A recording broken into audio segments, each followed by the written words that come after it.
Hello my friends, I'm going through some of my thoughts on the appellation of Montagne Emilion and its wines. I recently carried out a rather extensive tasting where I tasted wines from 24 estates across 3 vintages, namely 2020, 21 and 22.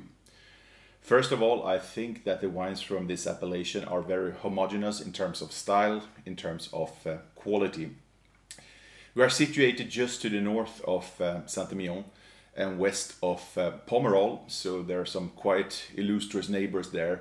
And Montagne covers roughly 1600 hectares and shares the same geological characteristics as Saint-Emilion, with mainly limestone, but we also do have terroir that contains more gravel, more sand, a bit more precocious terroir where grapes ripen a bit faster.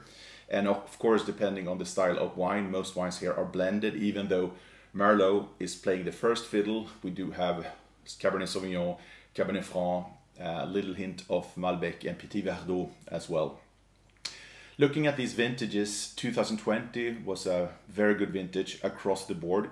I did find some more stylistic variations between the different estates, but we certainly feel this, to use the term again, precocious vintage.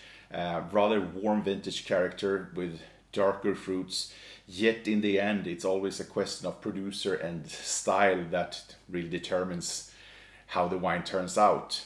The big surprise was 21, because overall when I tasted this vintage across France, you feel certainly a lack of ripeness and the wines can feel a little bit diluted here and there, but I was very surprised. I didn't really find any negative characteristics in terms of greenness or vegetal flavors or character.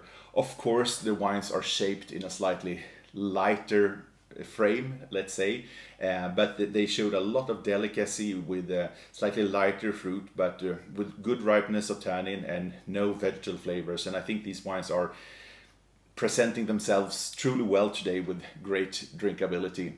And finally, 22. It was by far, I would say, the most consistent and a very promising vintage. The average score was way above 90 if we count all these estates, and that's a very good score. To me, that's also a good definition of modern Bordeaux, and with that I'm saying that the wines are fairly open to drink in their youth, but they do share the characteristics of a great wine. And with that I mean the structure to be aged and develop complexity over 5 to 8, even longer in a good cellar. So there's a lot of great wines to be found. And until now I spoke only about the quality. We couldn't underestimate the actual quality-price ratio, because many of these wines, depending on where we are in the world, but they retail at 15, 20, 25 euros for a really, really good quality. So I think to all Bordeaux bashers out there, there's a lot to be found in the wonderful appellation of Montagne Saint-Emilion. Cheers!